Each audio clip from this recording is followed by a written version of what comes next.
Magandang araw po sa lahat at welcome back po agad sa kay Munting Vlog. At ngayon po ay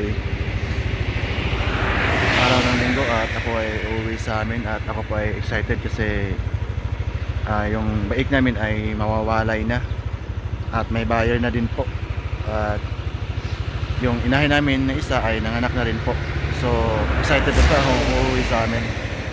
At ngayon po ay ano pa lang, oras ng anong oras po? Alas 6. So andito po ako sa Muswan at yan po yung Muswan Peak dito.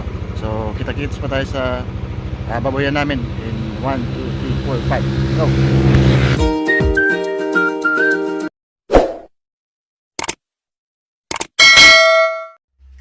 Ang anak na yung baboy namin, titingnan natin. Dik.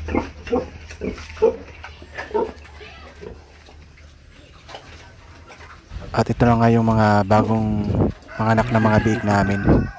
At ang mga biik nito ay pang 6 na anak na siguro, pang 5 ng panganak ng baboy namin. May bago ako sa aming inahin kasi parang masungit.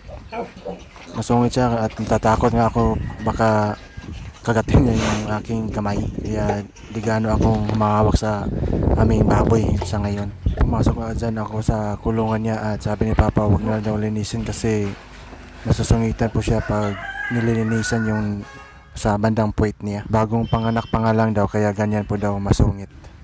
At yan po yun ilalagay yung mga bagong walay namin nga biik sa lagayan ng aming inahin. Siya po yung nilipat namin dun sa kabila kasi maluwang po. At ito po palang dalawang baboy namin ay nakastahan na po at yung pagitan po nila ay mga 2 linggo o 3 linggo lang po yung pagitan sa mula ng pagkasta sa kanila. At ito yung mga biik na iwawalay namin ngayon. At malalaki na po sila at pwede na nga rin tong pang lechon de leche. Maganda yung mga katawan nila, mabilog po.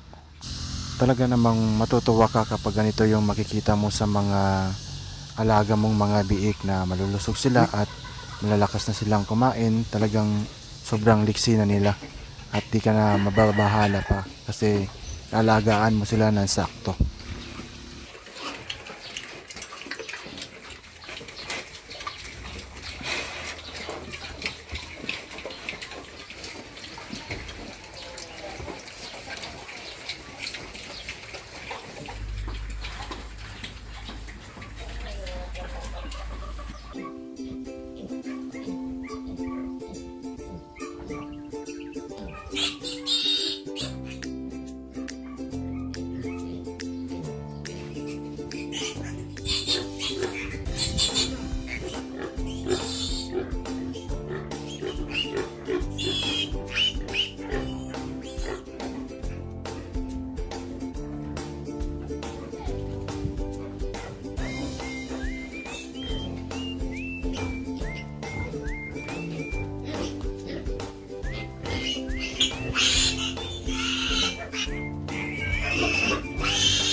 Sulit itu tuh, bay.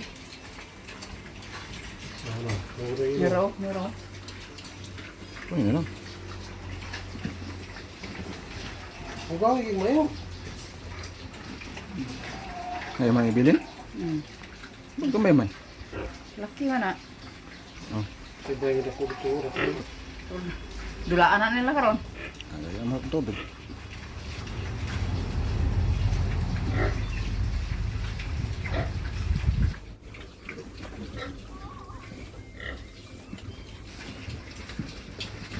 Gamay mo lang. Bahay mo lagi to. Laki. Oh, kabulan na wala. Ito tayo. Buot na kayo na.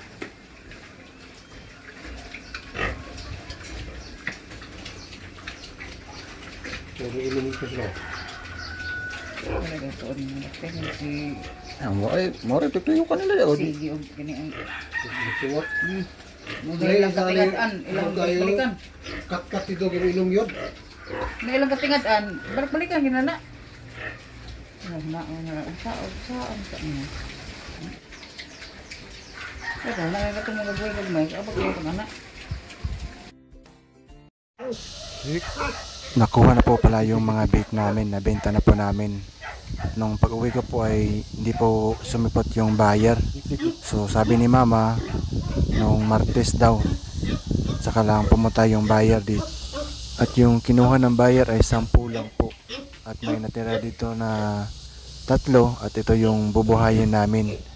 Pero kung may maghahanap po ng biik o baboy ay ibebenta po namin to kasi para makalis gastos kami sa ngayon kasi sobrang mahal ng bilihin lalo na sa mga feeds.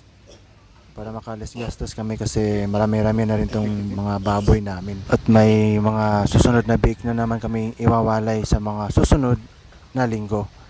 At kami po ay sobra talagang nagpapasalamat po sa Panginoon at talagang may nakita na naman kami sa aming mga panaghirapan sa aming mga binubuhay na mga baboy. So yung biik namin ay 3,000 per head at 10 sila. So kumita kami ng 30,000 pesos sa aming mga biik. So thank you Lord. At hanggang dito lang ako at salamat sa panonood. And this is Redbug. Bye bye!